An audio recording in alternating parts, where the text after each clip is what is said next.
बच्चों welcome to my channel. आज का जो न्यू चैप्टर्स है, चैप्टर नंबर 2 है रिलेशंस एंड फंक्शन। सबसे पहले इसका इंट्रोडक्शन आप देखेंगे कि रिलेशंस और फंक्शंस होते क्या हैं। ठीक है, सबसे पहले मैं आपको बताने वाला हूँ इसका इंट्रोडक्शन। ठीक है, इसका इंट्रोडक्शन देखिए आप, इंट्रोडक्शन। ठीक है, तो इसका इंट्रोडक्शन क्या होगा? चैप्टर का फर्स्ट चैप्टर सेकंड है रिलेशंस एंड फंक्शन। रिलेशंस क्या होता है, फंक्शंस क्या होता है।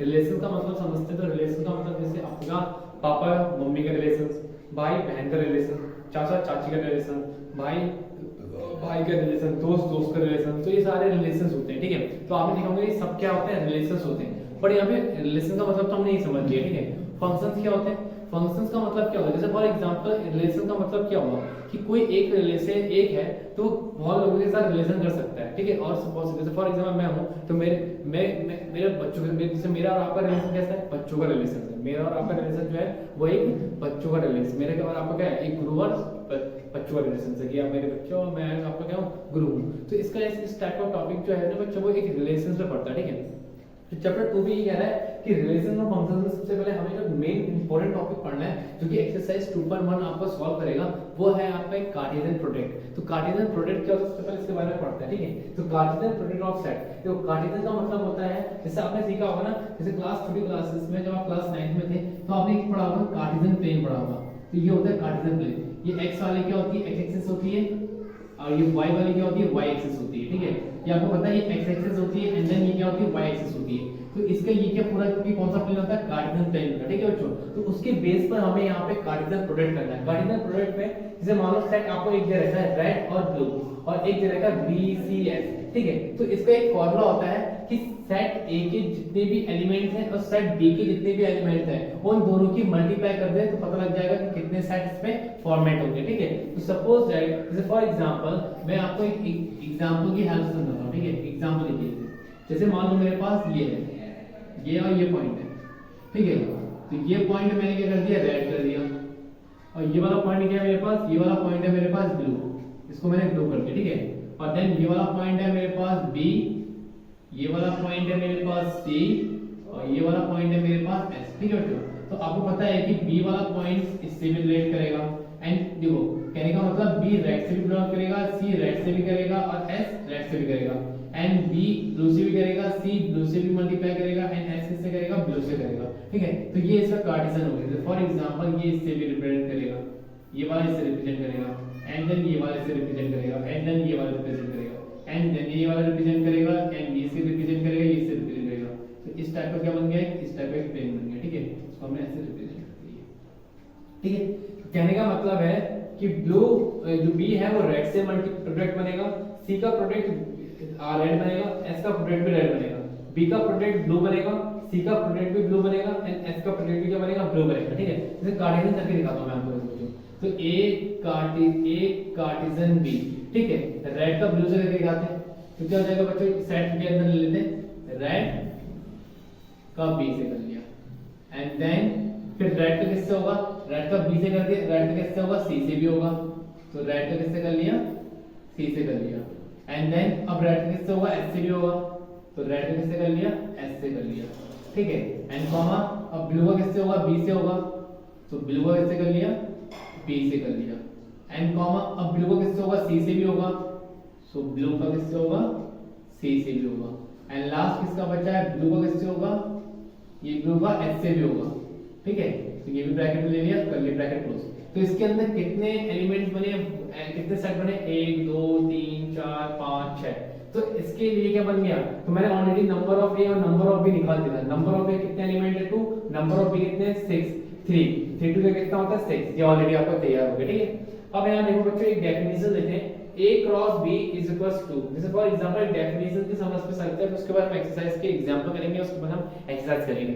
एक्सरसाइज डेफिनेशन क्या कहती है, डेफिनेशन कहती है given to non empty set, यदि हमें दो नॉन एम्प्टी सेट दे रखे हैं P एंड Q, दो नॉन एम्प्टी सेट दे रखे हैं, the Cartesian product of the P cross Q is the set of all order pair of element P and Q। तो PQ क्या हो जाएगा बच्चों, देखो सिर्फ PQ है तो P is belongs to P and Q is belong to set Q। तो P क्या है, जैसे मान लो ये वाला p है, ये वाले p को रिप्रेजेंट करता है, एंड देन ये वाला q है वो इस q को रिप्रेजेंट करता है। So if either p and q is a null set, यदि ये एम्प्टी सेट है, वाइड सेट है, नल सेट है, तो then p cross q will be also एक एम्प्टी सेट, तो वो भी एक एम्प्टी सेट हो जाएगा। जैसे फॉर एग्जांपल मैं एग्जांपल लूं, जैसे फॉर एग्जांपल बच्चों, फॉर एग्जांपल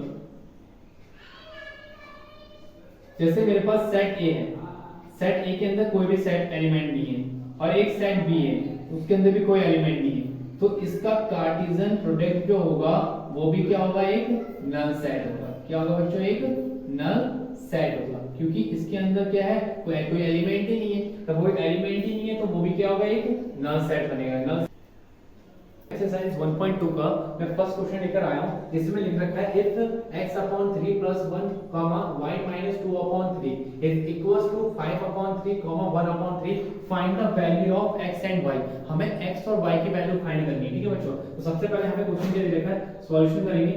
वी हैव, जो हमें दे रखा है वो लिखेंगे, we have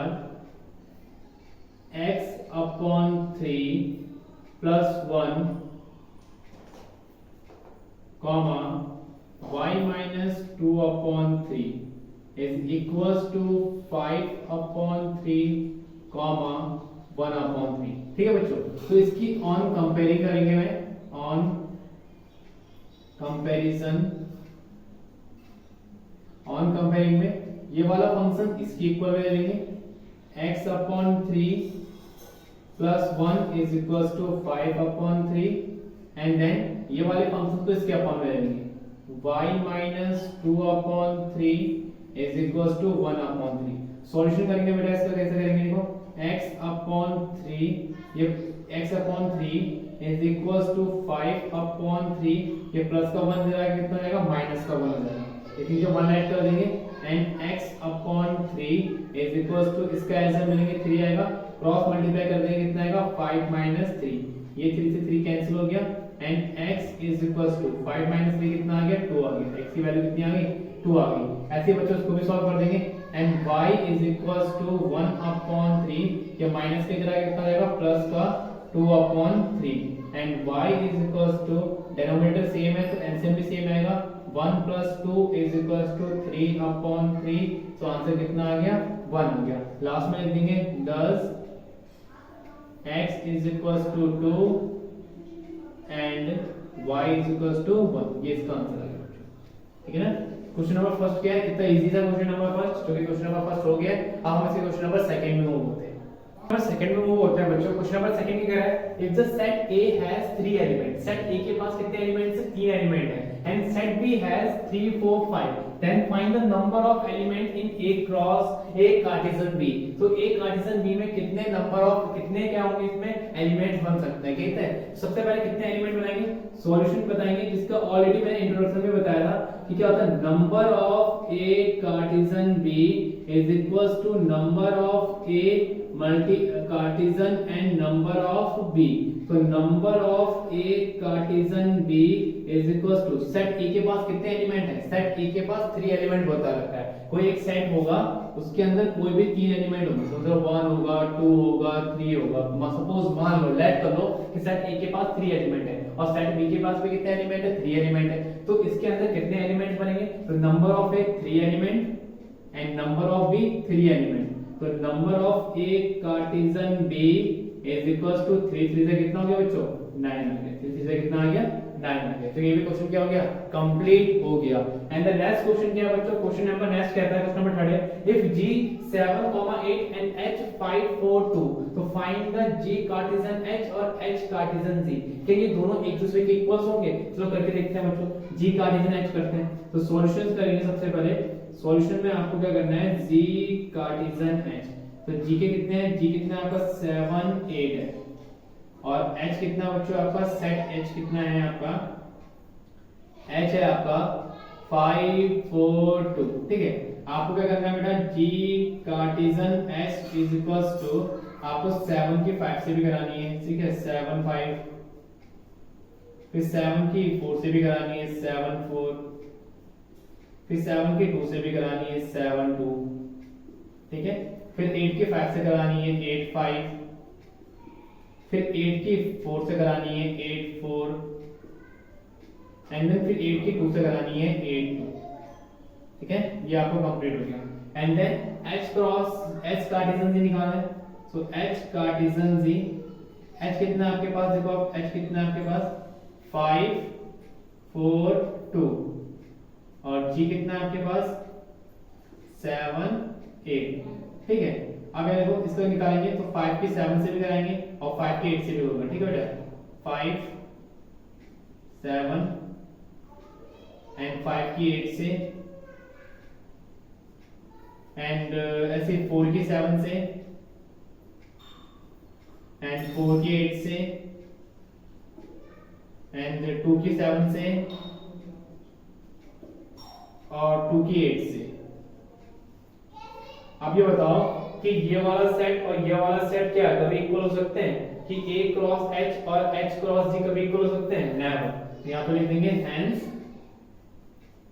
hence g cross h does not equals to h cross g, ठीक है, ये ध्यान रखना। क्लियर हो गया? तो ये क्वेश्चन क्या हो गया बच्चों आपका, क्वेश्चन नंबर 2 कंप्लीट हो गया।